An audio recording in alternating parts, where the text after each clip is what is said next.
काही असे बिझनेसेस होते माझ्याकडे ज्यांना महिन्याला 10 इन्क्वायरीज, 12 इन्क्वायरीज, 20 इन्क्वायरीज अशा यायच्या.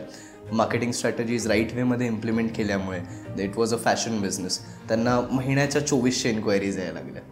10-20च्या 2400? 10-20च्या 2400 झाल्या. 10, 20, 25च्या 2400, 2600 हा काउंट गेला इन्क्वायरीजसाठीचा. जो काही मला बिझनेस करायचा आहे, exactly who is my customer, कोणाला मी सेल करतोय. So this is first factor, तो आयडेंटिफाय केला पाहिजे. माझं प्राइसिंग व्यवस्थित आहे का, म्हणजे मी अंडर चार्ज करतोय का मी ओव्हर चार्ज करतोय का, मी कॉम्पिटेटिव्ह आहे. मुलांनी काय सगळं नोकरीसाठी त्यांनी तयार व्हावं का बिझनेसचं मोठं स्वप्न बघावं? जे काय करताय त्याचं मोठं करा, बेस्ट करा.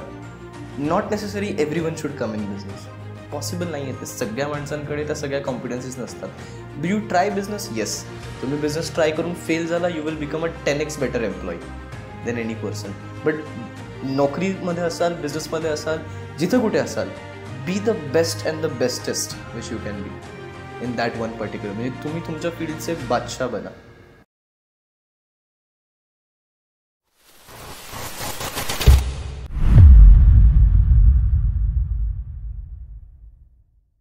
नमस्कार मित्रांनो, विजेता कॉर्नर रिअल हिरो या कार्यक्रमामध्ये तुमचं पुन्हा एकदा मनापासून स्वागत.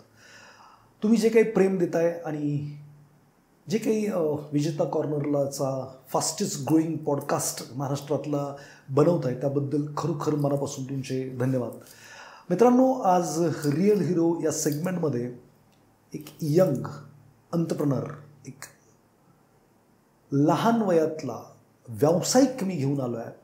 त्याच्या अचिव्हमेंट, त्याचं नॉलेज, त्याची प्रत्येक गोष्ट तुम्हाला इन्स्पायर करेल. त्याची स्टोरी तुम्हाला राखेतून फिनिक्स भरारी घ्यायला भाग पाडेल. रिअल हिरो म्हणजे कोण? जो व्यक्ती एका समुदायाला, खूप साऱ्या लोकांना अंधारातून उजेडात घेऊन येण्याचं काम करतो किंवा त्यांना एक योग्य दिशा देण्याचं काम करतो, त्याला आपण रिअल हिरो म्हणतो. मित्रांनो, आज माझ्याबरोबर उमेर पठाण आहे. 19 वर्षाचा मुलगा आहे. खूप वाईट परिस्थिती, वडिलांना मद्याचं व्यसन, आईने व्यवसाय करून त्याला, त्याच्या बहिणीला शिकवलं, कॅपेबल बनवलं. तर 10वीला 84%, 12वीला 81% मार्क्स घेणारा हा विद्यार्थी, सगळे लोक सायन्सला जा म्हणत असताना सुद्धा आर्टला जातो. व्यवसायाचे असे काही धडे घेतो जे स्वतःचा व्यवसाय निर्माण करण्यात त्याला मदत करतात. आणि आज ज्या लोकांचं त्याच्यापेक्षा तिप्पट वय आहे, खूप सारा अनुभव आहे, अशा लोकांना त्यांचा व्यवसाय मोठा करण्यासाठी मदत करतोय, एनलाइट करतोय. अशा उमेरला आज आपण रिअल हिरोमध्ये बोलवलं आहे. त्याच्याबद्दल जाणून घेऊयात. उमेर, तुझं या कार्यक्रमामध्ये मनापासून स्वागत. वेळ दिलास त्यामुळे थँक्यू सो. उमेर, तुझ्याबद्दल सांगशील, म्हणजे तुझं बॅकग्राऊंड सांगशील, तुझ्या आई वडील, तुझं बालपण, काही तुझ्या आयुष्यात चढ उतार असतील, त्याच्याबद्दल थोडीशी जाणकारी आमच्या प्रेक्षकांना देशील? Okay, first of all thank you so much sir. तुम्ही मला इथं बोलवलं विजेता कॉर्नरमध्ये आणि ही संधी दिली, त्याच्याबद्दल very very grateful to you and thank you so much for this opportunity once again. तर माझा प्रवास सांगायचा गेला तर ॲक्च्युली बालपण तसं तर छान गेलं. म्हणजे खूप खोडकर होतो, मस्ती करायचो. 4थीपर्यंत अजिबात अभ्यास कधी केला नाही. 4थीमध्ये जरा मार खाल्ला मम्मीचा. त्याच्यानंतर ट्युशन्स वगैरे लावले, अभ्यास करायला लागलो. मग अभ्यास करत करत जे माझे बाकीचे छंद होते ते जरा सुटले. म्हणजे स्टेजला वगैरे जायचो, गाणी वगैरे म्हणायचो. सो ते थोडंसं पाठीमागं पडलं. एकंदरीत घराची परिस्थिती सांगायची गेली तर घरी थोडेसे प्रॉब्लेम्स होते आईवडिलांमध्ये. त्याच्यामुळे जे आपला जो पिरियड असतो ना टीनेजर्सचा, तो टीनेज पिरियड, तो तसं तर खूप जास्त खडतर गेला. म्हणजे बऱ्याचदा आपण एन्जॉयमेंटमध्ये जगत असतो किंवा त्यावेळेस भान नसतं कशाचं, आणि त्यावेळेस म्हणजे खूप मस्त मजा चालू असते, लाईफचे खूप मोठे मोठे मेमरीज बनतात. तर त्या वेळेमध्ये when I was a teenager, म्हणजे अगदी 12, 13, 14 आत्तापर्यंतसुद्धा मेमरीजपेक्षा जास्त काही असे ट्रॉमॅटिक इन्सिडेंट्स वगैरे घडले, काही अशा गोष्टी घडल्या ज्याच्यामुळे मला ओव्हरऑल थोडंसं वेगळा माझा पर्स्पेक्टिव्ह बनला गेला. किंवा जिथं ॲज अ चाइल्ड न बनता थोडंफार मला पॅरेंटिंगचाच रोल घ्यायला लागला घरामध्ये सुद्धा, कारण आई वडिलांची भांडणं होती. एक्झॅक्टली. सो त्यांच्या दोघांमधली मध्यस्थी म्हणा किंवा त्यांच्यामुळे झाले, त्यांच्या भांडणांमुळे म्हणजे भांडण झाल्यामुळे त्यांचं माझ्या मनावरचे ते परिणाम म्हणा, त्याचं इफेक्ट म्हणा. सो तो एक हे होतं, ते इमोशनली कुठेतरी खूप जास्त स्ट्रेस करणारं किंवा फ्रस्ट्रेट करणारी ती गोष्ट होती. का एकदा असंही वाटायचं की साला हे दोघं माझ्यामुळेच एकत्र आहेत, तर मी स्वतःलाच संपून घ्यावं. म्हणजे असे बरेचसे हे झाले, संपवायचं पण विचार आला म्हणजे. हो, बिकॉज ते परिस्थितीच तशी होती ना सर. म्हणजे आईला जर काही निर्णय घ्यायचा म्हटलं तरी सगळेजण असं म्हणायचं की मुलगा आहे, छोटा आहे, लहान आहे, त्याची जबाबदारी कोण घेणार, त्याचं पुढं फ्युचर आहे, त्याचं कसं काय होईल. म्हणजे सगळा विषय येऊन तो माझ्यावरती थांबायचा ना. मग ज्यावेळेस तो माझ्यावरती येऊन थांबायचा सगळा विषय, त्यावेळेस असं कुठेतरी वाटायचं की अरे सगळ्यांना कल्प्रिट मी आहे का असं. आणि मला ते पॉवरलेस फील व्हायचं. तेव्हा अगदी 13 किंवा 14 असेल माझ्या मते. 13-14 वर्ष, 7वी-8वीत असेल मी. फार जास्त मोठा नव्हतो, 7वी-8वीत होतो. पण लकीली आपण म्हणतो ना की जेव्हा सगळेच डाव आपल्या विरुद्ध असतात तेव्हा ईश्वर आपल्याला एक छोटंसं का होईना पण आशेचा किरण देत असतो किंवा काहीतरी एक होप आपल्याला तर देत असतो. सो असं होप म्हणून माझ्या आयुष्यात विष्णू सर आले. So he became my mentor at age of 12-13, 7th माझ्या आईवडिलांनी मला त्यांच्याकडे पाठवलं. आणि तो सहवास कुठेतरी एवढा छान होता माझ्यासाठी आणि ते कुठेतरी एवढं इन्स्पायरिंग होतं की घराच्या प्रॉब्लेम्सपासून किंवा त्या नेगेटिव्हिटीपासून एस्केप होण्याकरिता किंवा स्वतःला तिथून प्रोटेक्ट करण्याकरिता मी सरांसोबत जास्त राहायला लागलो ॲज ए स्टुडंट्स. मग खूप सरांकडून इन्स्पायर झालो. जे सर काम करत होते ट्रेनिंग अँड कोचिंगचं, सरांनी एक विजन दिलं की तुम्हाला बिझनेस करायचं आहे, काहीतरी मोठं स्वप्न बघायचं आहे, आयुष्यात हरून नाही जायचं आहे. सो तो जो थॉट होता अर्ली म्हणजे फाईट बॅक करायचा, तो विष्णू सरांच्या त्या पूर्ण ह्याच्यामुळे आला, त्यांच्या शिकवणीमुळे आला. आणि मग एक ध्यास घेतला की बिझनेस करायचा आहे. 7th-8th मला अजून पण आठवतं 7वीत एक गोलबुक बनवलेली मी. आणि त्या गोलबुकमध्ये मी चित्र काढलेलं फॅक्टरीचं की जेव्हा मी मोठा होईल त्यावेळेस मी एक कपड्यांची फॅक्टरी टाकेल म्हणून. आणि त्याच्यामध्ये मी असं हातानंच ड्रॉइंग केलेलं की असा एक रस्ता दाखवलेला जो फॅक्टरीच्या आत जातो आहे, एक मॅन्युफॅक्चरिंग सेटअपचं ते युनिट दाखवलेलं, इथं वॉचमनची केबिन दाखवलेली, इथं प्रेईंगसाठीचं स्पेस दाखवलेला, म्हणजे एक मंदिर आहे, एक मस्जिद आहे, एक चर्च, असे 3 ठिकाण मी तिथं दाखवलेलं आहे ओव्हरऑल. आणि ही अशी माझी फॅक्टरी असेल. मग त्याला मी नाव दिलेलं की ही मी क्लोथ मॅन्युफॅक्चरिंगचं टाकेल, बिकॉज माझी आई कपड्यांच्या व्यवसायात होती ना आधीपासून. सो ते कपडे घरात 4थीत पासून असे गट्टेचे गट्टे सगळे पाहिलेले होते. आणि इवन लहानच असताना दुकानाच्या काउंटरवरती पण सेलिंग केलेलं आहे. म्हणजे जरा गुबगुबीत होतो, लहान होतो, मग ते खुर्चीवरती उभं राहायचो, जेवढे पण ताई वगैरे यायचं मग त्यांना मी टॉप्स वगैरे दाखवायचो आणि मग म्हणायचो की हे छान आहे, छान आहे, छान वाटेल, असं तसं काहीतरी बडबड करायचो. त्यांना पण गोंडस वाटायचो मी क्यूट. ते पण हो हो करत त्या पण हो हो करत घ्यायचा. मग तिकडनं पण एक कपड्यांबद्दलचं थोडंसं हे होतं. मग मी म्हटलं की कपड्यांचा बिझनेस करूयात. पण जसं थोडंसं मोठा झालो 9th-10th क्लॅरिटी आली की एवढा सगळं युनिट सेटअप वगैरे उभा करायला आपल्याकडे भांडवल लागतं, पैसे लागतात. Coming from a middle class background किंवा परिस्थितीबद्दल सांगशील थोडंसं? परिस्थिती जर तसं म्हणायचं गेलं तर आईनं बरीचशी रिस्पॉन्सिबिलिटी घेतली माझी. म्हणजे जे काही माझं शिक्षण होतं, शिक्षणासोबत जे बाकीच्या गोष्टी मी करत होतो, म्हणजे विष्णू सरांकडेची ट्रेनिंग्स वगैरे म्हणा, इतर माझे कोर्सेस वगैरे, सो त्याचं बरीचशी जबाबदारी आईकडे होती. मग इकॉनॉमिकली पैसे कमवून भरण्याची एक तर असं होतं की आईनं सोनं गहाण ठेवून पण मला काही ट्रेनिंग्सला पाठवलेलं.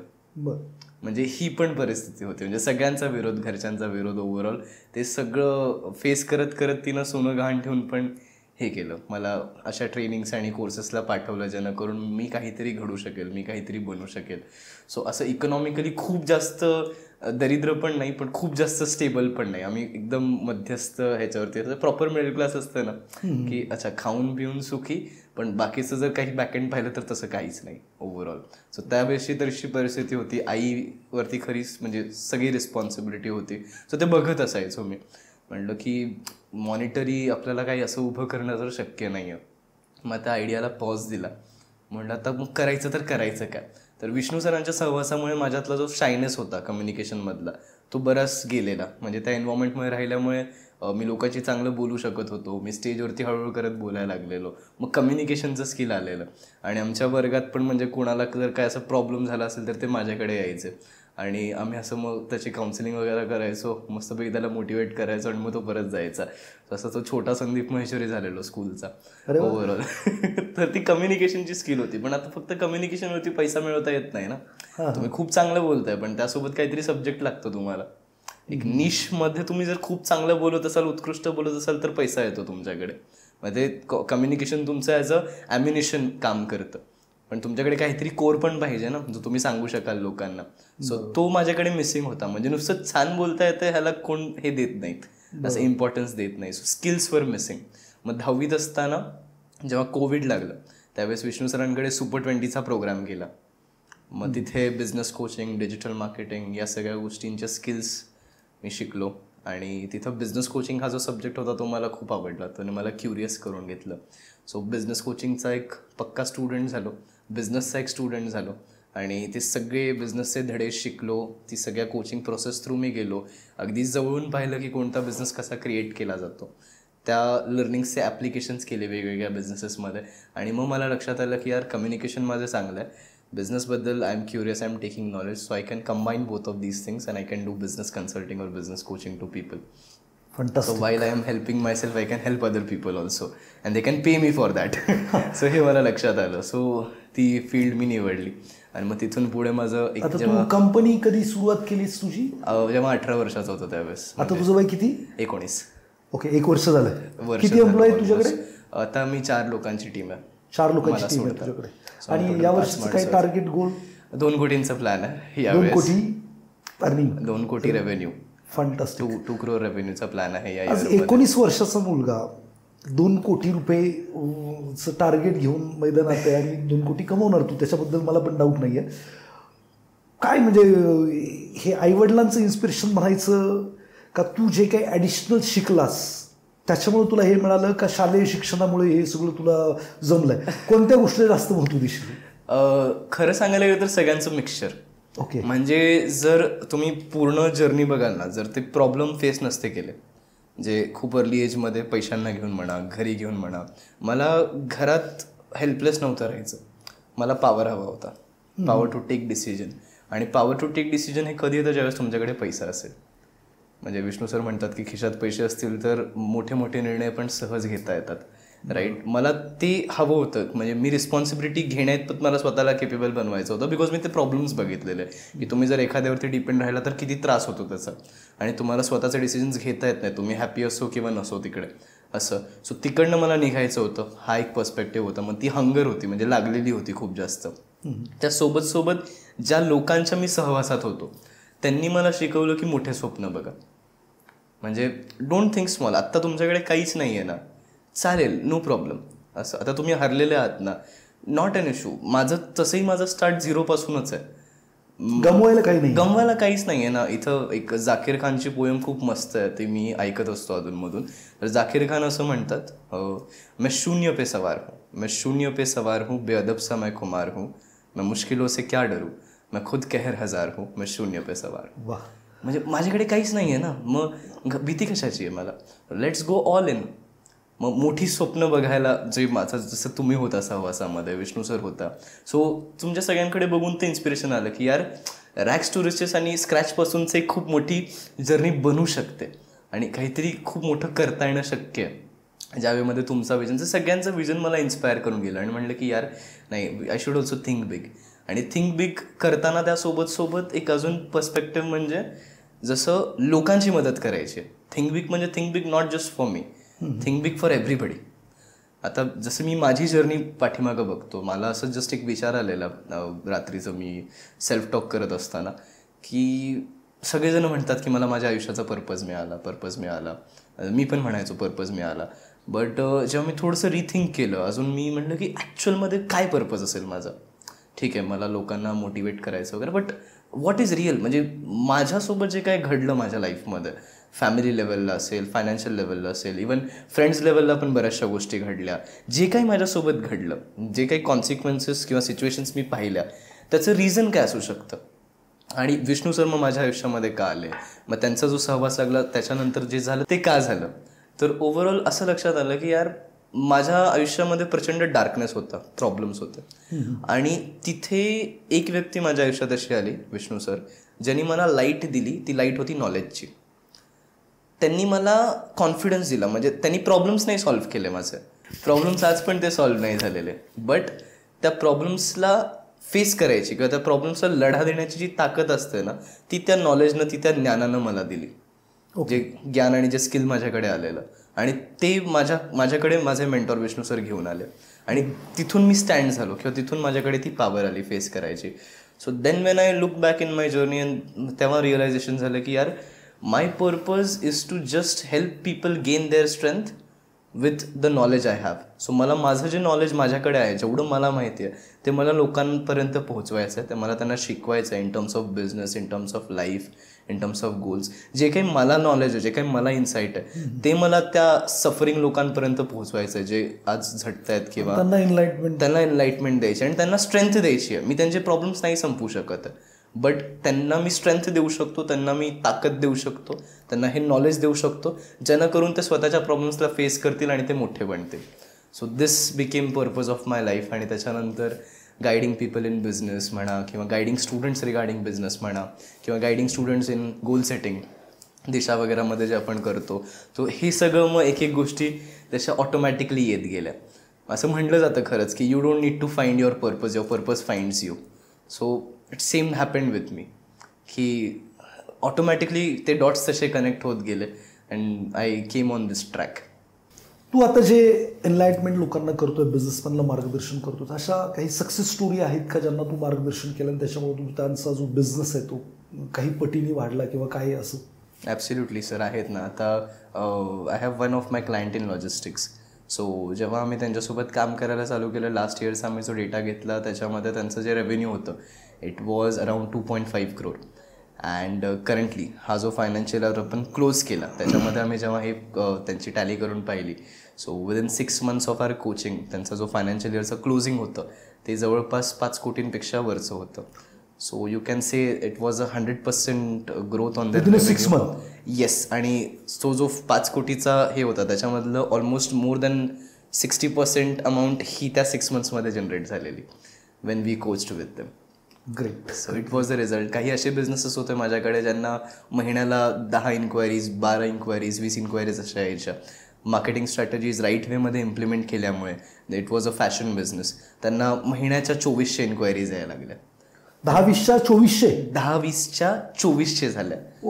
10, 20, 25च्या 2400, 2600 हा काउंट गेला इन्क्वायरीजसाठीचा, just with right set of ads and with minimal budget spend. म्हणजे हार्डली महिन्यामध्ये आम्ही 7,000 का 8,000 रुपये स्पेंड केले असतील, त्यापेक्षा जास्त नाही. आणि आम्ही 2400 लीड्स आणल्या त्यांच्या बिझनेसकरिता. And just on the strategy part, की या गोष्टी अशा प्लेस झाल्या पाहिजेत, हा मेसेज गेला पाहिजे, हा टार्गेट ऑडियन्स आहे, असं वर्कआउट केलं तर ते होऊ शकतं. परंतु तू बिझनेस कोचिंग करतोय, टार्गेट ऑडियन्स, समजा खूप साऱ्या लोकांना बिझनेस करायचा असतो, पण पहिले तर प्रोडक्ट डिफाईन होत नाही. तर प्रोडक्ट कसं शोधलं पाहिजे आणि टार्गेट ऑडियन्स त्याला कसा डिफाईन केलं पाहिजे, याच्याबद्दल काय सांगशील? बेसिकली कसं असतं सर, म्हणजे खूप यंग ऑन्टरप्रिनॉर जे स्टार्ट करतात, इव्हन मी पण आत्ता बघतो, ते चूक काय करतात, ते लोक ट्रेंडला फॉलो करतात. म्हणजे आज फॉर एक्झाम्पल एखादी गोष्टी ट्रेंडिंगला आहे, तर मी मार्केट ट्रेंडला कॅप्चर करून मी त्याच्यात शिरलो. That is good partially, but market trend capture करत असताना आपण हे पण विचारणं गरजेचं आहे की ज्या मार्केटमध्ये मी चाललो आहे किंवा ज्या फील्डमध्ये चाललो आहे, ज्या निशमध्ये चाललो आहे, त्याच्या कॉम्पिटन्सीज माझ्याकडे आहेत का. म्हणजे इफ मी बिझनेस कोचिंगमध्ये चाललो आहे, माझ्यासोबत माझ्यापेक्षाही मोठे, माझ्यापेक्षा श्रेष्ठ एक्सपिरियन्सवाले अनेक बिझनेस कोचेस आहेत मार्केटमध्ये. सो त्यांना कॉम्पीट करण्यासाठी किंवा त्यांच्यासोबत मार्केटमध्ये स्टँड करण्यासाठी do I have competencies. And when I asked myself this, so answer was yes, I have. म्हणजे आहेत माझ्याकडे पण त्या गोष्टी. I know all of these things. Maybe I lack experience, I am young, but I will gain experience through my work, but I have the knowledge, I have the skills, right. आणि त्या स्किल्सच्या बेसिसवरती तो product आणला किंवा त्या स्किल्सच्यावरती decide केलं की मला काय करायचं आहे. So as a business owner 2 things are very important. First is a domain skill किंवा डोमेनचं नॉलेज. तुमच्या ज्या डोमेनमध्ये तुम्ही काम करता त्याचा इन आणि आउट तुम्हाला माहिती पाहिजे.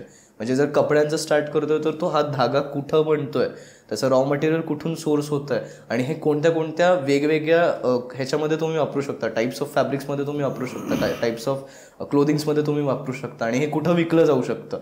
सगळी गणितं तुम्हाला माहिती पाहिजेत. आणि त्यासोबत ॲडमिनिस्ट्रेशन आणि बिझनेस नॉलेज. म्हणजे ठीक आहे, प्रॉडक्ट दमदार आहे, मला प्रॉडक्ट माझ्याकडे खूप स्ट्रॉंग आहे, बट त्याला मला स्केलअप आणि सेल्स कसा करायचा आहे, त्याला मार्केट मला कसं करायचं आहे, त्याला मोठ्या स्केलवरती कसं घेऊन जायचं आहे. So administrative knowledge and domain knowledge should be very very strong. So ज्या कोणत्याही प्रॉडक्टमध्ये आपल्याला जायचं असेल किंवा जे कोणतंही फील्ड घ्यायचं असेल, first step is getting 100% domain knowledge. ते 100% राईट करणं इट्स व्हेरी व्हेरी इम्पॉर्टंट. आणि दुसरा तुमचा प्रश्न होता की कस्टमर ऑडियन्स. आता बऱ्याच लोक मिस्टेक काय करतात, like very huge sin, they think everybody is their customer. No, if you are marketing to everybody, if you are selling to everybody, you are not actually selling to one single person. खूप मोठा blunder होतो. का? Because see, everyone will not say yes to you. This is first factor. सगळ्यांना तुम्ही approach करून सगळे yes नाही म्हणणार आहेत. सगळ्याच लोकांना तुमचा जो प्रॉडक्ट आहे तो इक्वली बेनिफिशियल असणार आहे असं नाही आहे, राईट? सो प्रत्येक माणसाच्या काही गरजा आहेत, काही इच्छा आहेत आणि काही अडचणी आहेत. सो जेव्हा माणसांच्या गरजा, इच्छा आणि अडचणींना समजून माझा प्रॉडक्ट कोणत्या पर्टिक्युलर एका पर्सोनासाठी सर्वात उत्तम आहे. फॉर एक्झाम्पल तुम्ही फायनान्शियल सर्व्हिसेसमध्ये आहात, तर फायनान्शियल सर्व्हिसेस तुमचे जे आहेत ते सर्वात जास्त बेनिफिशियल कोणाला आहेत? ते जे लोक डेप्टमध्ये आहेत त्याला आहेत, म्हणजे जे लोक कर्जबाजारी झालेत, का जे लोक हाय नेटवर्थ इंडिव्हिज्युअल्स आहेत, ज्यांच्याकडे खूप सारा पैसा आहे, त्यांना इन्व्हेस्ट करायचं आहे, त्यांच्यासाठी आहे. So what is your product आणि ते काय लोकांच्या नीड्स, डिझायर्स, पेन्स सॉल्व्ह करू शकतं आणि who is the best fit for that. तो आयडेंटिफाय करून मग कस्टमर ठरतो. आणि सेकंड फॅक्टर इज तो पे करणार आहे का तुम्हाला. ओके, शोधून कामाचं नाही, तो पे पण करायचं. तो पे पण, बिकॉज एलिजिबिलिटी पाहिजे त्याची. पे नाही केलं तर त्याच्याकडे पेईंग कॅपॅसिटी नसेल, डिसिजन मेकिंग अथॉरिटी नसेल, तर how he will make a decision to bye.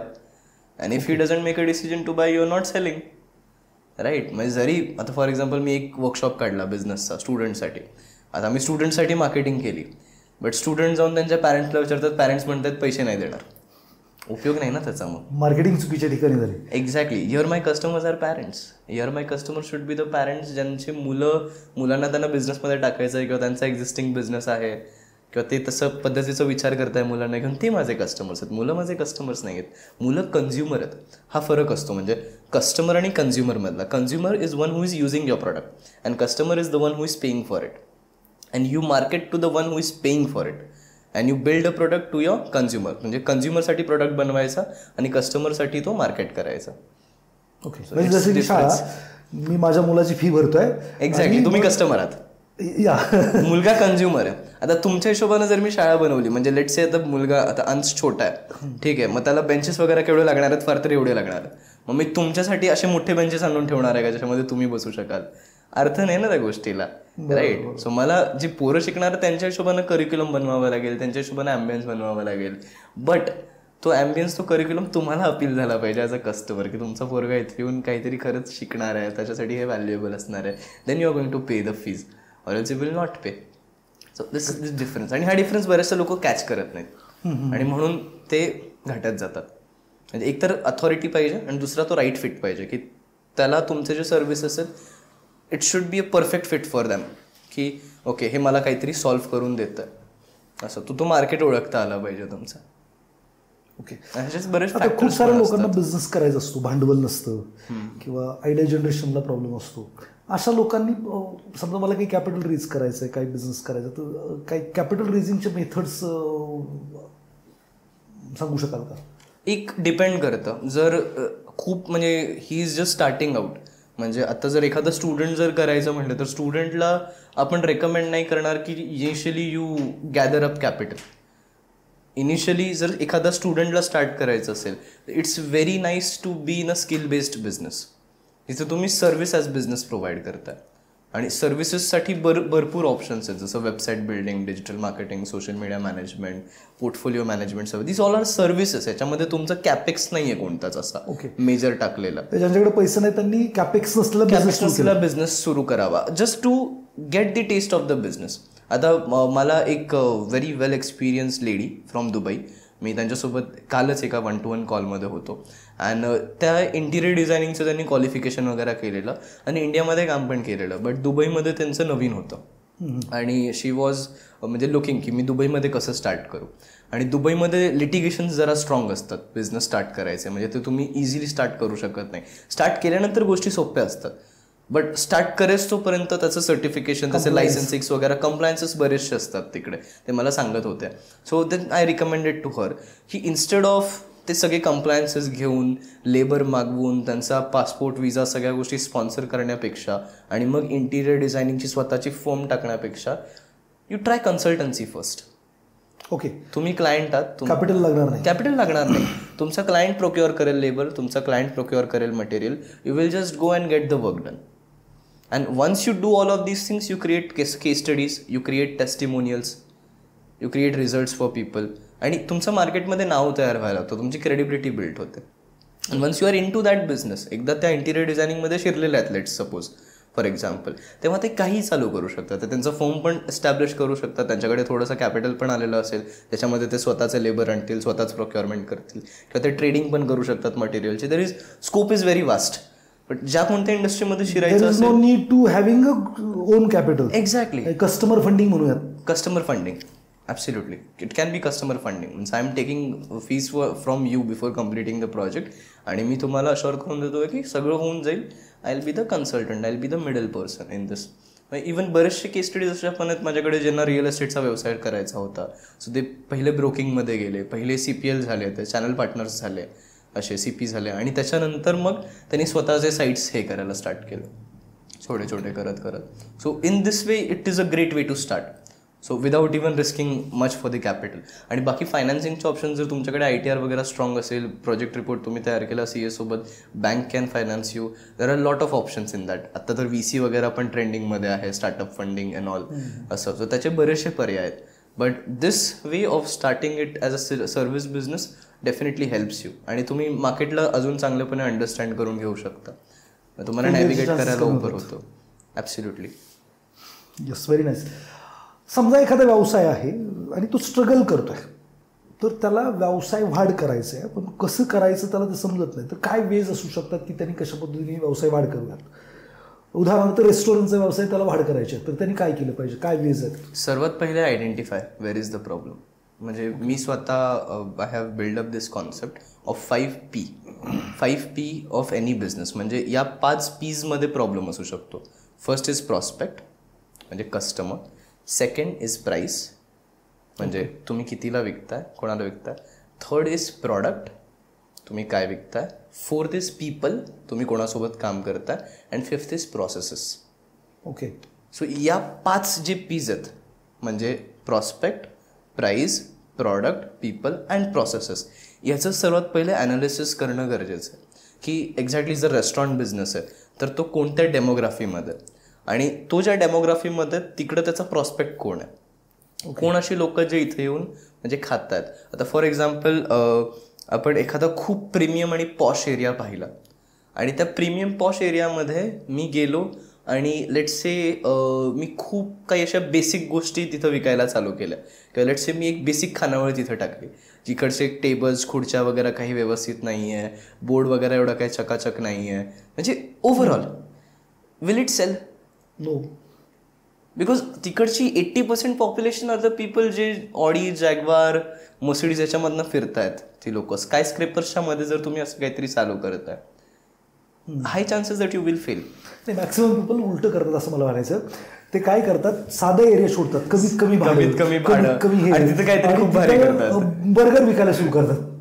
Happens. म्हणून ते प्रॉस्पेक्ट जो आता जिथं मला टाकायचं आहे ना, किंवा जो काही मला बिझनेस करायचा आहे, exactly who is my customer, कोणाला मी सेल करतोय. So this is first factor, तो आयडेंटिफाय केला पाहिजे. माझं प्राइसिंग व्यवस्थित आहे का, म्हणजे मी अंडर चार्ज करतोय का मी ओव्हर चार्ज करतोय का, मी कॉम्पिटेटिव्ह आहे. बिकॉज बऱ्याचदा लेट्स से मी तुम्हाला खूप भारी ऑफर दिली आणि मी म्हटलं की तुम्हाला लेट्स से सर मी 1 वर्ष तुमच्यासोबत बिझनेस कन्सल्टिंग तुम्हाला करेल, 1-on-1 मी तुम्हाला फुल सपोर्ट देईल, आणि तुम्ही मला फक्त 30,000 रुपये पे करायचे त्याच्यातले. It's a under value offer. It is too good to be true. Exactly. You will not trust me, बरोबर ना, and you will not take it seriously also. म्हणजे 1 वर्षाचे 30,000 रुपये, महिन्याचे हार्डली 2800 रुपये समथिंग. बरोबर. राईट.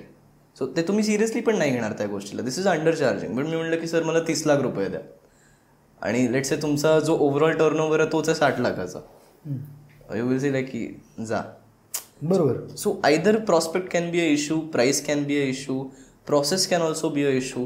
बऱ्याचदा प्रॉफिटेबिलिटी प्रोसेसमध्ये पण निघून जाते, बिकॉज प्रोसेसेस सिंक्रोनाइज नसतात, स्टेबल नसतात, त्याच्यामुळे बिझनेसचा प्रॉफिट जो आहे तो अफेक्ट करतो, त्याला स्केलवरती घेऊन जाता येत नाही. सो त्याचा ॲनालिसिस केला पाहिजे की ते कुठं आहे आता, लॅकिनो काय आहे तुमचा सर्वात पहिले, and then you solve that one step at a time. Prospect problem असेल तर एका वेगळ्या टार्गेट ग्रुपला अप्रोच करा. प्राईस प्रॉब्लेम असेल तर वर्कआउट करा की कसं तुम्ही वाढवू शकता किंवा कमी करू शकता, what is the scenario. People जर तुमचं प्रॉब्लेम असेल की जे माझ्याकडे टीम मेंबर आहेत ते व्यवस्थित नाही आहेत, त्यांना ट्रेन करा, त्यांना मेंटर करा, किंवा just in worst case scenario you can fire and hire new team असं. So we need to work on these 5 factors, आणि या 5 फॅक्टर्सच्या शिवाय प्रॉब्लेम नसतो कोणत्याही बिझनेसमध्ये. So these are the 5 things only which you should look after. आजकाल लोकांचा जास्त प्रॉब्लेम आहे, हायरिंग कसं करायला पाहिजे, कोणाला घेतलं पाहिजे, कोणाला नाही घेतलं पाहिजे. थंब रूल डॉक्टर वेलुमनी यांच्या शब्दात सांगायला गेलं तर punchline: hire only the people whom you can fire. ज्यांना तुम्ही कामावरून काढू शकता अशाच लोकांना कामावरती ठेवा. बऱ्याचदा होतं काय, वर्कच्या बिटवीन ज्यावेळेस रिलेशन्स येतात, आपण मित्र म्हणून कोणाला हायर करतो किंवा नातेवाईक म्हणून कोणाला हायर करतोय. हायर करणं चुकीचं नाही आहे, बट बाउंड्रीज क्लिअर असले पाहिजेत. फॉर एक्झाम्पल, तुम्ही माझे काके आहात, म्हणजे काका आहात, मी पुतण्या आहे, तुम्ही मला कामावरती ठेवलं तर आपण काका पुतण्या आहोत ऑफिसच्या बाहेर, बट इथं in office you are my boss and I am suppose to report to you and I am suppose to work. मी मनमानी नाही करू शकत तुम्ही माझे काका आहात म्हणून, राईट. मला जे रिस्पॉन्सिबिलिटीज माझ्याकडे आहेत ते 100% पार पाडणं गरजेच्या आहेतच आहेत, आणि विथ माय फुल डेडिकेशन ते पार पाडणं गरजेचं आहे, right. So relations outside the office, in between ते कसं होतं, प्रोफेशनलिझम आणि रिलेशन्स ते सगळं मिक्सअप होतं आणि किचकट होतात गोष्टी. मग मी परफॉर्म नसेल करत, तुम्हाला तरी काय बोलता येत नाही मला की घरचे संबंध आहेत, मग मित्रच आहे, मग असं आहे, मग तसं आहे, मग ओळखीचाच आहे. अशा लोकांना घ्यायचं नाही ज्यांना तुम्ही बोलू शकणार नाही किंवा ज्यांना तुम्ही अकाउंटेबल घेऊ शकणार नाही. रिलेशनशिप्समधल्या लोकांना घ्यायला म्हणजे तसं वाद नाही आहे काही, पण ती अकाउंटेबिलिटी असली पाहिजे. तू काम नाही केलंस ना, देन आउट. बरोबर. तू किती जरी मला जवळचा असला, तू बाहेर जा, तुझी दुसरीकडे व्यवस्था करतो मी, पण you should not work here if you are not working rightly, properly. This is one thing. Hire only the people whom you can fire, and before you fire them, make sure you train them well. म्हणजे बऱ्याचदा काय होतं, hiring होऊन जातं, hiring झाल्यानंतर लोकांना clarity नसते की एक्झॅक्टली मला करायचं काय या कंपनीमध्ये, बरोबर, किंवा एक्झॅक्टली मी कुठं व्हॅल्यू ॲड करणार आहे या सगळ्या प्रोसेसमध्ये. ती क्लॅरिटी मिसिंग असल्यामुळे लोक कधी कधी कमी परफॉर्म करतात, because they are not clear what to do. They just come to office, ते पंच करतात, आणि हां मग कोणी हे काम दिलं तर हे, ते काम दिलं तर ते. त्यांना स्वतःचे गोल्सबद्दल क्लॅरिटी नाही आहे ना, की व्हॉट इज द रोल. त्या गोष्टीची क्लॅरिटी देणं की तुझा इकडचा पर्पज काय, इट इज व्हेरी इम्पॉर्टंट. की तुम्हाला हायर केलं आहे, your goal is to do let's say 200 sales this week. 200 sales करण्यासाठी तुला 2000 लोकांपर्यंत वाया कॉल पोचावं लागेल, वाया मीट्स पोचावं लागेल. This is the data, this is the script, perform. आणि मग तिकडची मेंटॉरिंग की ओके किती कॉल्स होत आहेत, मग त्याचा रिस्पॉन्स कसा येतो आहे, what things are going wrong, what things are going well. ह्याचं ट्रेनिंग त्यांना व्यवस्थित, आणि अशा प्रकारे then you let them do their work okay in this way and review them काय चाललंय. Before the hiring you are telling की मालकालाच क्लिअरिटी पाहिजे की त्याच्याकडनं काय काम करून घ्यायचं बेसिकली, आणि त्याला ऑनबोर्ड केल्यानंतर त्याला ती क्लॅरिटी दिली गेली पाहिजे, फक्त तुम्हाला असून उपयोगाची नाही. त्याला पण सांगितलं पाहिजे ना की बाबा तुझं हे सगळं आहे, तू हे करायला पाहिजेस, तुझे या 4 टास्क तुझे आहेत दिवसातले, हे 4 तू करायचंस असं. सो हे क्लिअर क्लॅरिटी दिली पाहिजे, आणि त्याचं मेंटॉरिंग आणि त्याचं रिव्ह्यू सिस्टम, मग वीकली रिव्ह्यू, मंथली रिव्ह्यू, काय चाललंय काय नाही चाललंय, प्रोग्रेस कसा आहे, काही अडचणी आहेत का overall. So this system should be in place. तेव्हा जाऊन तो टीम मेंबर फुल्ली 100% पोटेन्शियलवरती युटिलाइज होऊ शकतो. असं पण माझ्या काही मित्रांचं किंवा माझ्या अनुभव आहेत की एम्प्लॉई एक्सपर्ट होतो त्याच्या कामामध्ये, आणि त्याला वाटतं की आता माझ्याशिवाय ही कंपनी काही चालू शकत नाही किंवा असं बरंचसं काय, आणि मग तो कंपनीचे रूल ब्रेक करायला सुरुवात करतो. त्याला काही रिपोर्टिंग सांगितलं तो करत नाही. अशा केसमध्ये काय केलं पाहिजे? First, hold them accountable as a owner, as a authority. Tell them as it is की बॉस हे जे तू करतोय ते पटणार नाही. This is the first step. Second step analyse करा की तुम्ही कुठं चुकलात. विवेक बिंद्राचं मी खूप आधी एक व्हिडिओ पाहिलेला, त्याच्यामध्ये ते म्हणलेले की कोणत्या पण व्यक्तीला छोट्या प्रोसेसचा मोठा पार्ट नाही बनवायचा, त्याला एका मोठ्या प्रोसेसचा छोटा पार्ट बनवायचा. ओके. मी तुमच्याकडे आलो तर it should be in no case scenario की तुमचा सगळा बिझनेस माझ्यावरती डिपेंड असला पाहिजे. ओके. सर्वात पहिली मिस्टेक तर ती आहे, ज्या क्षणी तुमचा बिझनेस माझ्यावरती डिपेंडेंट झाला, तुमचा गळा माझ्या हातात आला. बरोबर. आणि मी पाहिजे तेव्हा ते दाबू शकतो, because controls are in my hand ना. Right. So your whole business should not be dependent on one person. You should have leaders. तुमच्याकडे टीम पाहिजे, टीमवरती डिपेंडेंट पाहिजे, आणि त्या पूर्ण बिझनेसमधला तो एक स्मॉल कंपोनंट पाहिजे तो माणूस. म्हणजे तो निघून जरी गेला तरी तो रिप्लेसेबल बनतो.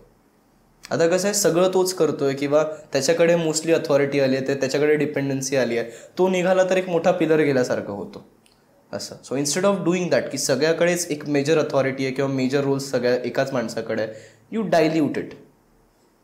त्यातच जर HR असेल तर HR मधले जे काही एक्सपर्ट्स आहेत त्यांना HR आणि रिक्रुटमेंटसाठी ठेवा.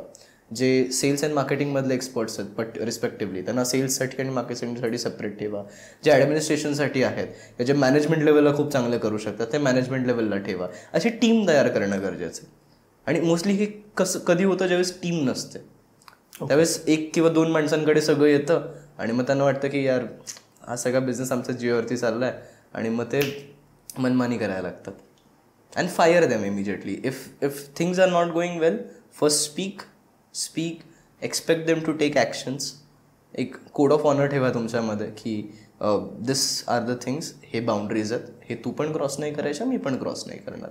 And if they are crossing that boundary, hold them accountable for once, hold them accountable for twice. दुसऱ्यांदा पण करा, बट तिसऱ्यांदा. अशा वेळेला तो गेला तर बिझनेसवरती इफेक्ट होणार ना. 100% होणार sir. And it is because people are the assets of the business. तो गेल्यानंतर इफेक्ट होणार आहे, but this is a learning for you ना.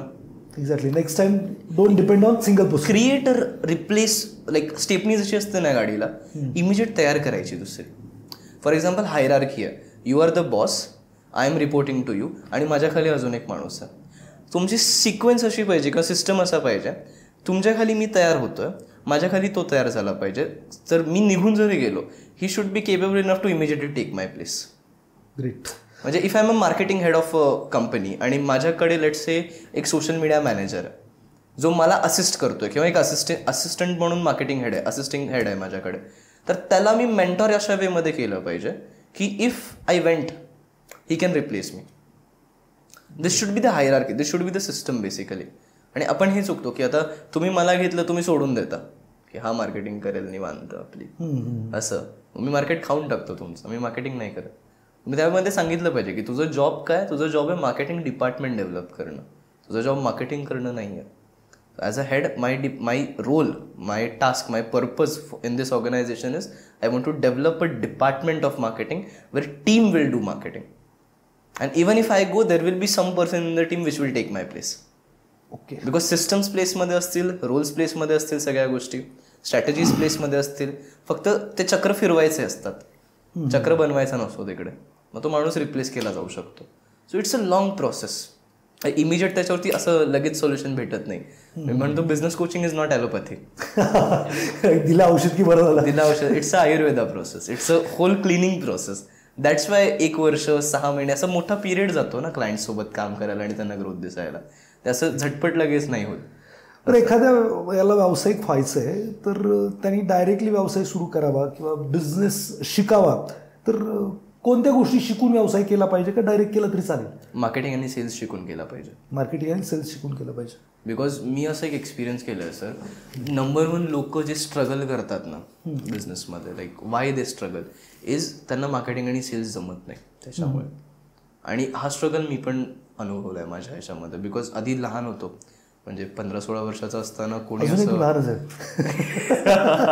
अजून पण लहानच आहे, पण ज्यावेळेस थोडंसं अजून जास्त लहान होतं त्यावेळेस कसं व्हायचं, अथॉरिटी एवढी नव्हती माझी सेल्समध्ये किंवा मार्केटिंगमध्ये, बरेचसे लोक नव्हते ओळखत. आता जरी थोडासा मॅच्युअर दिसतो मी, आधी ते पण नव्हतं. तर तुम्हाला शॉक वाटेल तुम्हाला ऐकून हे की मी अक्षरशः 2,500 रुपये मध्ये 3 महिने बिझनेस कोचिंग केलेली आहे. अरे बापरे. एका काळात. म्हणजे साधारणपणे महिन्याचे 800 रुपये. ग्रेट. आणि आता किती घेतो तू बिझनेस कोचिंगला? 2.5 लाख रुपये 6 महिन्याचे. 2.5 लाख रुपये 6 महिन्याचे घेतो. Yes, continue. I have expanded my rates. मी थोडेसे हाईक केलेले आहेत. 800 रुपये किती एका महिन्याचे. 800 रुपयांपेक्षा जास्त. इट इज व्हेरी, म्हणजे with all my due respect, जे आपल्याकडे हेल्पर्स येतात त्यांना पण जास्त भेटतं. बरोबर.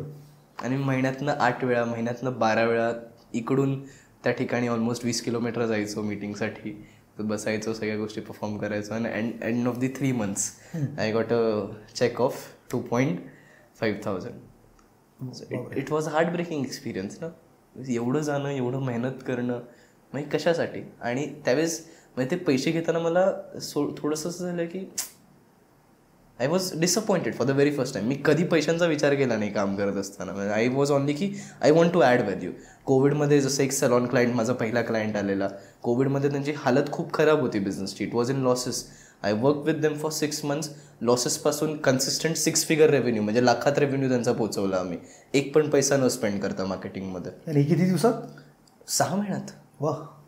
एक पेनी स्पेंड नाही केला आणि 6 figures त्यांचा रेव्हेन्यू गेला. Just basic changes. मी 5P जे तुम्हाला सांगितले ना, प्रॉस्पेक्टमध्ये थोडेसे चेंजेस केले, प्रोसेसमध्ये चेंजेस केले, प्रायझिंगमध्ये चेंजेस केले, पीपल आहे तेच ठेवलं, काही लोकांना फायर केलं. एवढंच फक्त फिरवलं आम्ही आणि इट एक्सपांडेड लाईक एनिथिंग. आणि ते मी, त्यात तर कोविडचा टाईम होता तो, हा 50% लॉकडाऊनचा. मी तिथं जाऊन येऊन करायचो. म्हणजे I use to go sit with the salon owner एका त्यांच्या सॅलॉनमध्ये, आणि आम्ही सोबत बसून ते सगळं प्लॅनिंग करायचो आणि सगळं इम्प्लिमेंट करायचो. त्यावेळेस मी ते केलं असं. सो आय ऑलवेज, की काही असेल, कोविड असेल, हे असेल, मला व्हॅल्यू प्रोव्हाइड करायची आणि मला कम्प्लिटली त्यांना रिझल्ट्स द्यायचे, हाच फोकस राहिला. बट जेव्हा आपण 100% देतो आणि त्याचा पे मिळत नाही, इट हर्ट्स. आणि सेलिंग स्किल नसल्यामुळे ते झालं मला. मी अथॉरिटीनं सेल्स नव्हतं करू शकलो. ती तेव्हा अडचण आली. म्हणजे जरी मी 15 वर्षाचा असतानापासून बिझनेस कन्सल्टिंग करतोय, तरी मला आत्ता तो प्रॉपर कॉन्फिडन्स आला एका बिझनेस कोचचा. आत्तापर्यंत माझा लर्निंग बिल्डिंग हाच पिरियड चालू होता. बिकॉज मी पण धक्के खात खात शिकलेलो ना. बरोबर. असं. आणि जेव्हा आत्ता तो सेलिंगचा कॉन्फिडन्स आला, विष्णू सरांकडे ट्रेन झालो, खूप प्रयत्न केले. सो नाव देन माझा एकही कॉन्ट्रॅक्ट हा 6 figures खाली नसतो. I don't come because I know I provide value. Marketing आणि सेल्स शिकून बिझनेसमध्ये आलं पाहिजे. ते शिकायला तुला 4 वर्ष स्ट्रगल करावं लागलं. ऑन ग्राउंड स्ट्रगल करावा लागला.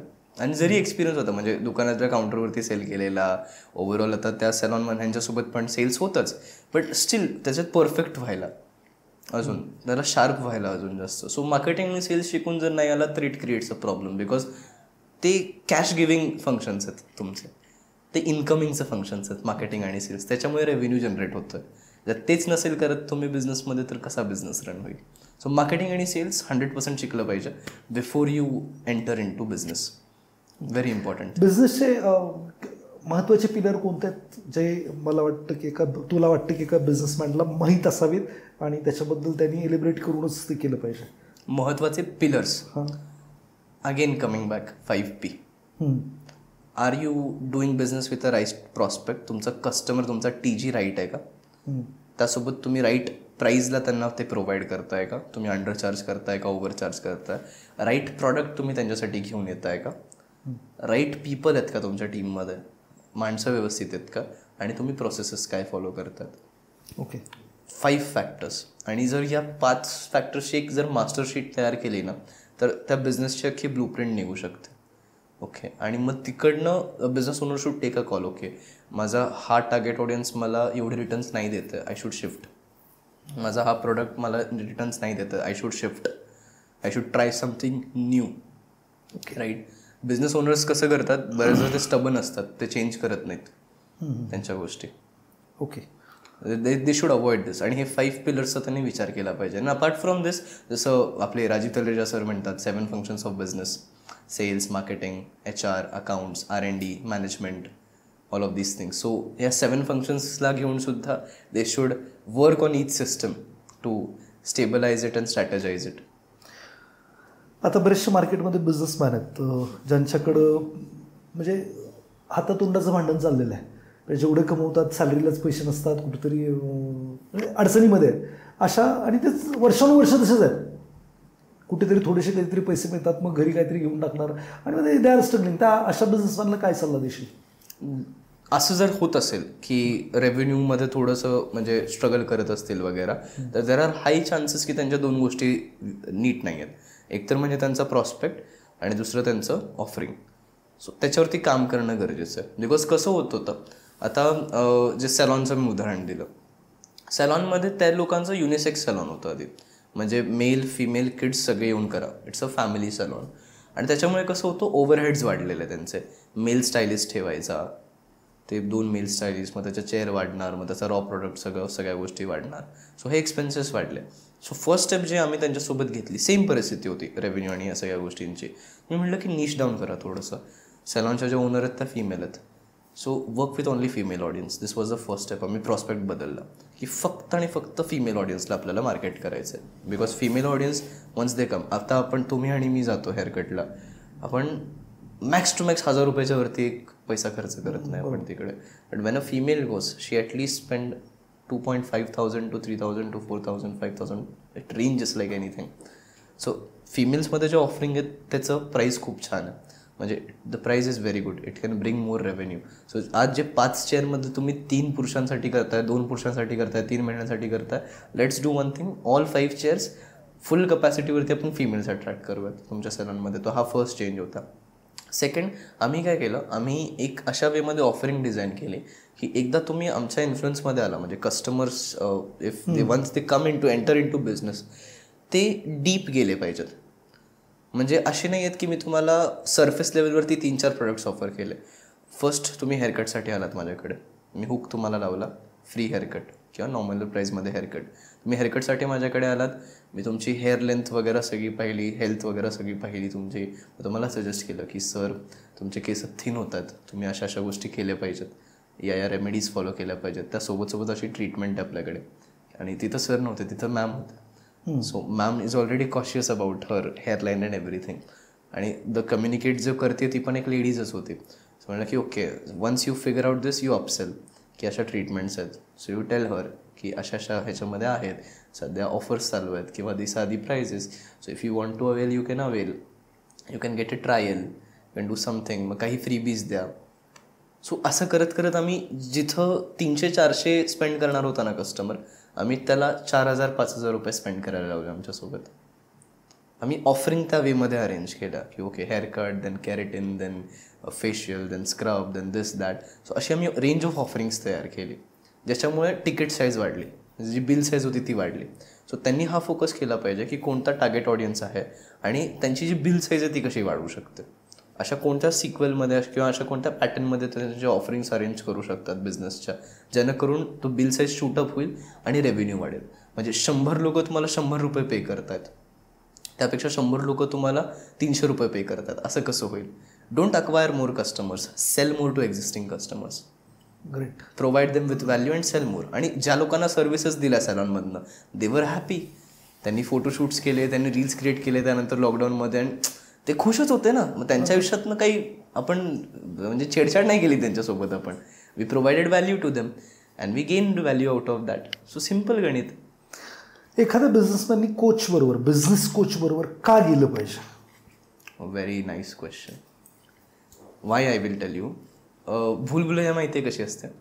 हो, माहिती आहे. जेव्हा आपण भूलभुलैयामध्ये एंटर करतो ना, as a business owner, as a small medium business owner, भूलभुलैयामध्ये तो माणूस शिरतो आणि शिरल्यानंतर ही इज फाइंडिंग वेज.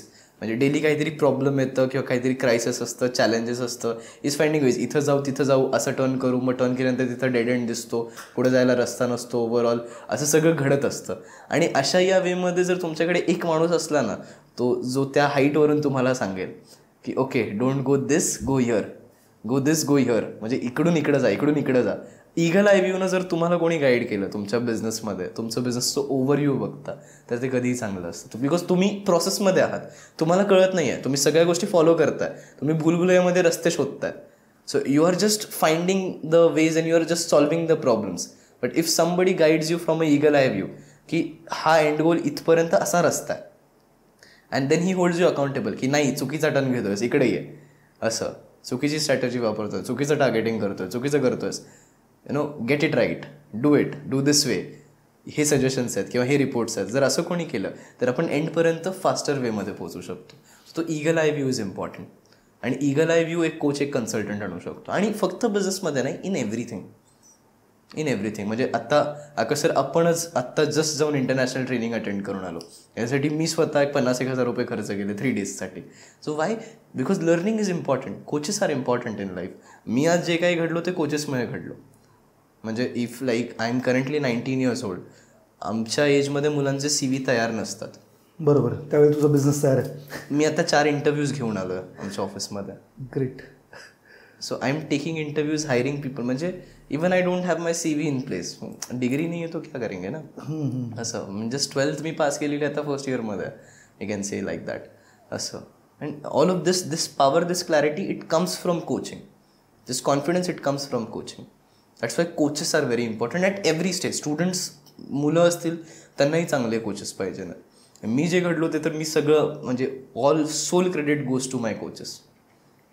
मला थोडक्यात तुझ्या बोलण्यावरून असं वाटतं की ट्रॅडिशनल एज्युकेशन हा एक भाग आहे जो तुम्हाला स्किल्ड वर्कर बनवतो आहे किंवा स्किल्ड देतो आहे.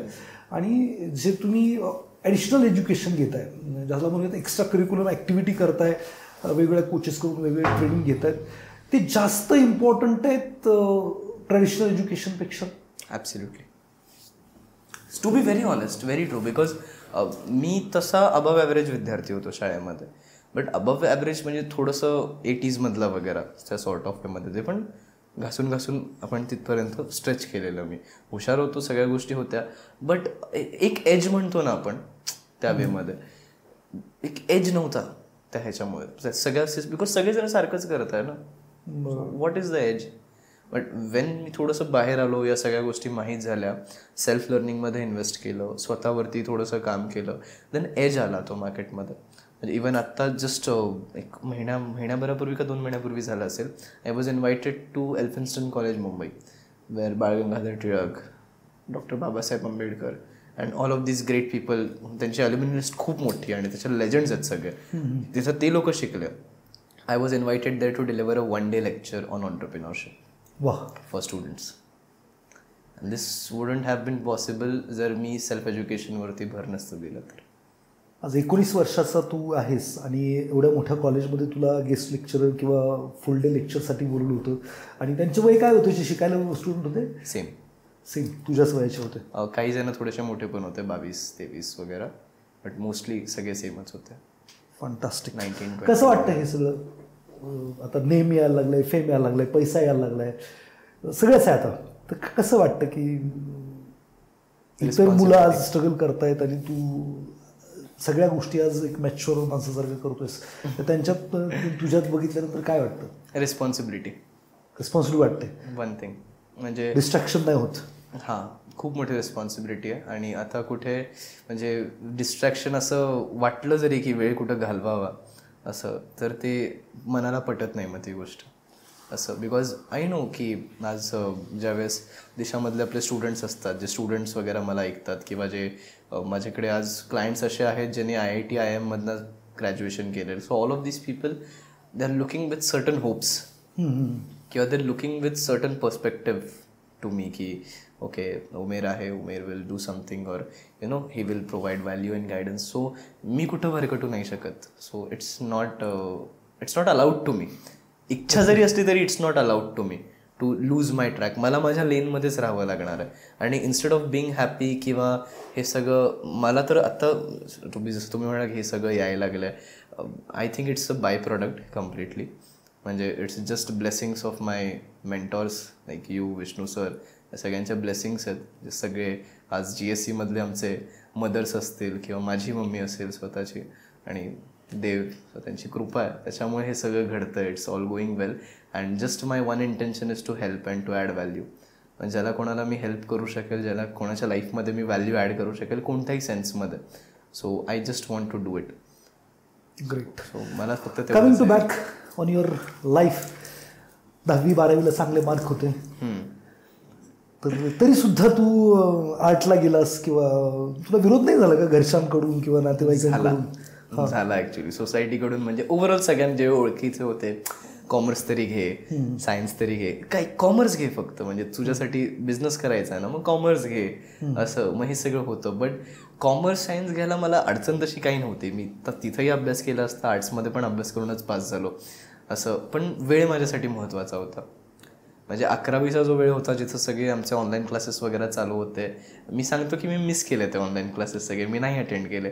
बट त्यावेळेस मी जे हे क्लासेस घेतले, मी बिझनेस कोचिंग शिकलो त्या ह्याच्यामध्ये, ज्यावेळेस मी बिझनेसेसचा अभ्यास केला, मी स्ट्रॅटजीज शिकलो, दॅट हेल्प मी. आणि ते कंपाऊंड झालं, ती इन्व्हेस्टमेंट झाली माझी, आणि ती 4 वर्षानं कंपाऊंड होऊन आज रिटर्न्स देते मला ती आज कुठंतरी. बिकॉज हा जर्नी होता सर.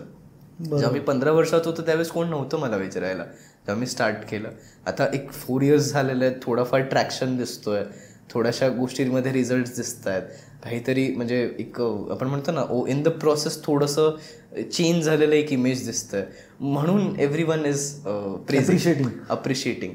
प्रोसेसमध्ये असताना it was not like same. Shivaji महाराजांनी शपथ घेतली तेव्हा कोणीच रेकॉर्ड नाही केलं. जेव्हा त्यांनी स्वराज्य निर्माण केलं तेव्हा ती शपथेचं महत्त्व झालं. एक्झॅक्टली खरंच आहे. म्हणजे स्टार्ट करत असताना it was not the same, but तिथं केलेली जी इन्व्हेस्टमेंट होती त्याचं कंपाऊंडिंग आज झालं ना. So right now, even if you make me sit with any person, IIT graduate, IIM graduate, and any entrepreneur, I can speak with them on regarding business. I can speak confidently with them. I can guide people. I can educate them. So all of these came from that thing. आणि मला तो वेळ हवा होता म्हणून arts. आणि second thing faith होता खूप जास्त मेंटरवरती, आमच्या विष्णू सरांवरती, की हां सर म्हणलेत ना do this okay all in let's do this. तो विश्वास होता. ग्रेट. पण असे काय आयुष्यातले प्रसंग, तू एवढा लहान आहेस, खूप डिस्ट्रॅक्शन असतं, थोडंसं फेलियर आलं तरी मुलं आजकाल काय काय पावलं उचलतात. तर तुला असे काही प्रसंग ज्याच्यामध्ये तुला वाटलं होतं गिवअप करावं, लाईफ गिवअप करावं, तू मगाशी पण म्हटलं होतंस काहीतरी, किंवा हारला होतंस, असं कधी झालं? Sir it's very happening process. It happens. म्हणजे आत्ता जरी तुम्ही मला म्हणलात तरी ते घडतंच. म्हणजे आजूबाजूचे प्रॉब्लेम्स बघून, फॅमिलीमध्ये प्रॉब्लेम्स अजून पण सॉर्ट नाही झालेले, ते आहे तसेच आहेत असे. म्हणजे I have gotten stronger, but ते प्रॉब्लेम्स कमी नाही झालेले. तर ते प्रॉब्लेम्सला बघून असं अनेक वेळा वाटलं. बट अगेन म्हणजे त्यावेळेस जेव्हा हरतो पण माणूस, सो एक खूप मोठा ब्लेसिंग माझ्या लाईफमध्ये राहिला, that means the people which I have got.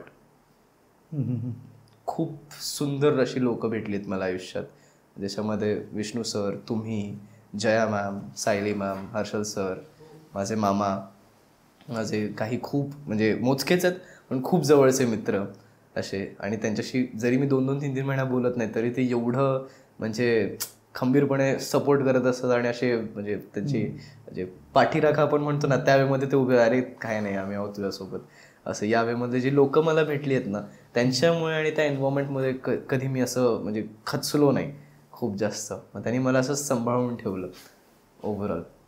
Great. It was very. तुझ्या वयातली मुलं खूप सारी ऐकत असतील तुला, किंवा बरेचसे पालक आता हा व्हिडिओ त्यांच्या मुलांना दाखवतील, तर त्या मुलांना काय संदेश देशील? वर्क ऑन युअर सेल्फ आणि स्वतःची जबाबदारी स्वतः घ्या. Work on yourself. Because see आपल्याला जोपर्यंत पॅरेंट्स आहेत तोपर्यंत स्पून फिडिंग ते लोक करतात. जोपर्यंत आपण एका एजचे नाही बनत तोपर्यंत ते स्पून फिडिंग करतात. बट त्या एज एका नंतर असं होतं की यार मग पुढं काय आता असं. आणि जेवढं लवकर you will take this one thing की ओके माझी लाईफ आहे ती माझ्याच हातात आहे आणि मलाच जसं ते करायचं आहे. आज प्रॉब्लेम्स आहेत, अडचणी आहेत, बऱ्याचशा गोष्टी आहेत, आज जीव द्यावा असं वाटतोय. एव्हरीथिंग इज फाईन, त्याच्याबद्दल काही म्हणजे दुमत नाही आहे कोणत्या गोष्टीचं. But if you take charge of your own life and if you decide की तुम्हाला काय करायचं, so everything is possible. Basic गोष्टी काही सजेस्ट करू शकशील की या वयात तुम्ही शिक्षण घेता घेता ह्या गोष्टी करा? ट्रेनिंग्स अटेंड करा, कोर्सेस अटेंड करा, बिझनेसबद्दल नॉलेज घ्या, किंवा कोणते regarding business, regarding self development, regarding communication, regarding personality development and habits forming. Because आज तुम्हाला सांगतो आकाश सर, बिझनेस करायचा असेल किंवा जॉब करायचा असेल, बिझनेसेसची सर्वात मोठी प्रॉब्लेम किंवा लोकांची प्रॉब्लेम अनएम्प्लॉयमेंट नाही आहे, अनएम्प्लॉयबिलिटी आहे. म्हणजे लोक बेरोजगार मार्केट्समध्ये एवढे नाही आहेत बिकॉज वी आर हायरिंग. मी ज्या सगळ्या बिझनेसेससोबत काम करतोय सगळे लोक हायर करतात. सो मला हे कळत नाही की जॉब्सचा अवकाश पडलाय तर कुठं पडलाय दुष्काळ. बिकॉज मी जेवढे 10, 15, 20, 25 सगळ्या बिझनेस ओनरसोबत बोलतोय, everyone is hiring. So who is not hiring and who is not giving job? And they are not getting people to work. म्हणजे अनएम्प्लॉयमेंट हा इश्यू नाही आहे, अनएम्प्लॉयबिलिटी हा इश्यू आहे. म्हणजे लोक सक्षम नाही आहेत आणि बिकॉज ते क्वालिटीज आणि स्किल्स नाही आहेत. सो हे क्वालिटीज आणि स्किल्स घेण्यासाठी काम केलं पाहिजे, तुमची स्वतःची व्हॅल्यू वाढवण्यासाठी काम केले पाहिजे. विष्णू सर म्हणतात की तुम्ही तुमच्या डिग्रीवरती किंवा तुमच्या सर्टिफिकेटवरती तुम्हाला पैसे भेटत नाही, तुम्ही जे व्हॅल्यू कंपनीमध्ये ॲड करता त्याच्यावरती तुम्हाला पैसे भेटतात. Maybe you are best example. Maybe you are a 12th fail person, but जर तुमची व्हॅल्यू खूप मोठी असेल कंपनीमध्ये, तुम्ही एक खूप मोठा रोल अगदी रिस्पॉन्सिबिलिटीनं बजावत असाल आणि त्याच्यामध्ये रिझल्ट्स आणत असाल तुमच्या स्किल्सच्या बेसिसवरती, company will pay you more, they will recognize you. आणि तुम्ही स्वतःच्या बिझनेसमध्ये का असेल ना, things will happen, things will change. So it is very important स्वतःवरती काम करणं अँड थिंक बिग. म्हणजे you are just not yourself. येणारी जी काही वर्ष ती भारतासाठी सुवर्ण काळ असणार असं, राईट. आणि ज्या भारताने एवढं सगळं दिलं आहे आपल्याला, I am very very fortunate enough to born in India and to be here, be in this country. Because म्हणजे इंडिया असं मी मागच्या सेशनमध्ये माझ्या म्हटलेलं आहे का की स्वामी चिन्मयानंद आहेत, त्यांना ऐकत होतो. तर भारत या शब्दाचा अर्थ म्हणजे काय, तर त्यांनी असं सांगितलं की भारत म्हणजे असं एक रथ किंवा असं एक व्हेकल जे प्रकाशाकडे चाललं आहे, आणि भारतीय म्हणजे कोण, असा व्यक्ती जो अंधाराकडून प्रकाशाकडे जातो. आणि अशा कल्चरमध्ये आपण जन्माला आलेलो आहोत, तर ह्या कल्चरचा आपण पुरेपूर वापर केला पाहिजे. या कल्चरला आपण अंतःकरणामध्ये आपल्या विलीन करून किंवा त्याच्यामध्ये पूर्णपणे इमोर्स होऊन ते जगापर्यंत पोहोचवलं पाहिजे. ते फॉलो करून ह्यूज सक्सेस आपण अटेंड केलं पाहिजे आणि इंडियाला परत एकदा विश्वगुरू आपण बनवलं पाहिजे. आणि ती रिस्पॉन्सिबिलिटी आमची आहे. तुमची जनरेशन झाली आता, अजून तरुण आहे.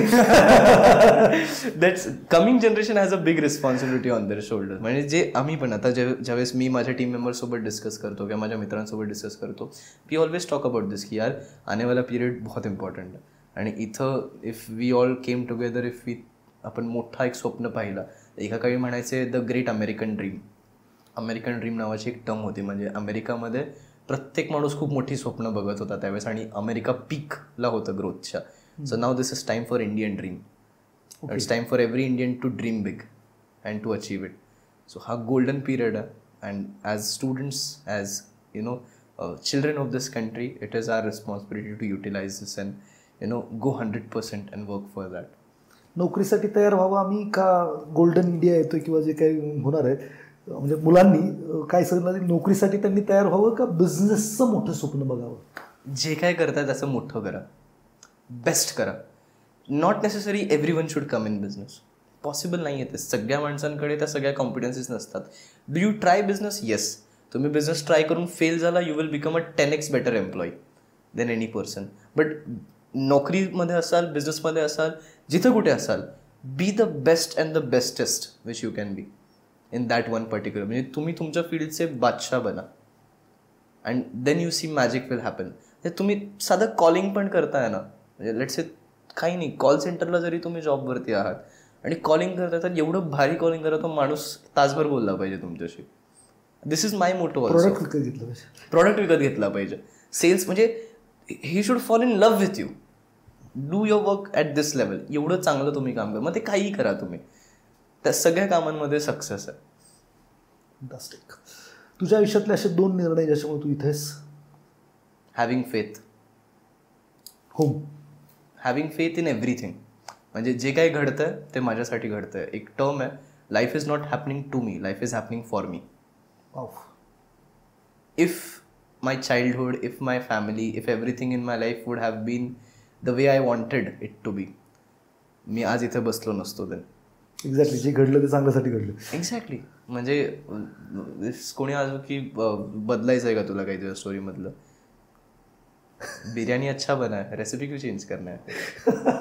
बरोबर आहे ना? Right. If the thing is right, it is testing good, people are also liking it, recipe क्यों चेंज करे? सो जे मी हा एक ठेवलं की जे काय घडतं आहे ते माझ्यासाठीच घडतं आहे. अँड सेकंड थिंग इज, एक ह्याच्यामध्ये विष्णू सरांचा पण खूप मोलाचा वाटा राहिलेला आहे. ही केप्ट मी ग्राउंडवरती. बी हंबल. असं बी हंबल. डोंट, म्हणजे ॲरोगन्स किंवा इगो येऊ देऊ नकोस.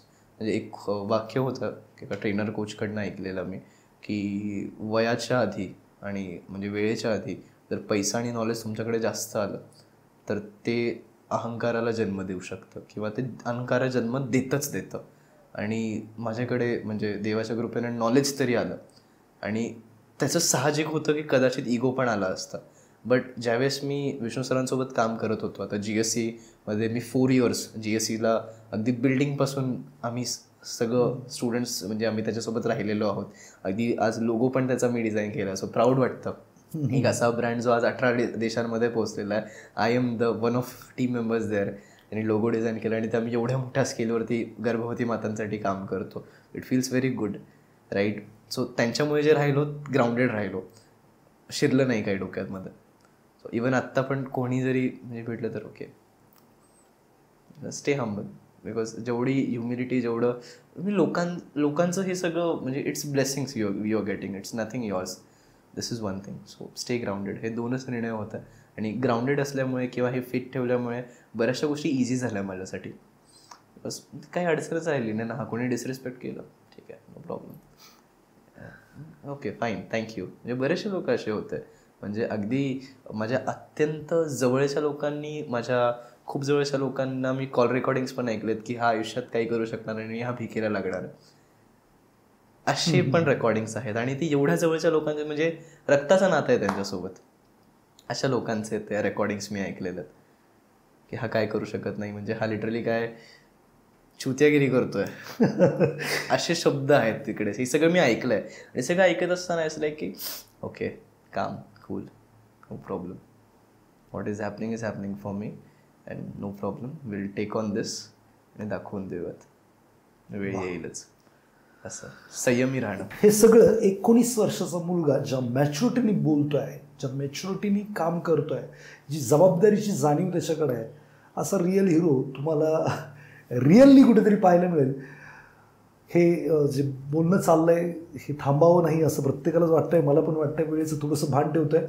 उमेर, तुला खरंच थांबवायची अजिबात इच्छा होत नाही आहे. बट मित्रांनो, आज उमेर इथं आलाय आणि त्यांनी ज्या गोष्टी काही तुम्हाला सांगितल्यात त्याचा खरंच मनापासनं, बेसिकपासनं विचार करा. व्यवसायात असाल तर उमेरसारखा एखादा बिझनेस कोच नक्कीच विचारात घ्या की तो तुम्हाला असला पाहिजे, जो तुम्हाला इगल व्ह्यू देऊ शकेल, जो तुमच्या व्यवसायाला खूप फास्ट, तुम्ही मिळवाल यश पण तुम्हाला फास्ट तुमच्या डेस्टिनीवरती घेऊन जाऊ शकेल.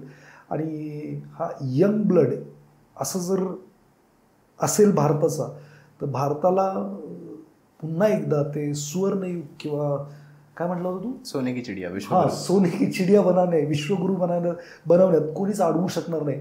उमेर, तू इकडे आलास आणि खूप छान आमच्याशी गप्पा मारल्यात, त्याबद्दल मनापासून तुझे धन्यवाद. आणि असंच येत राहा. थँक्यू.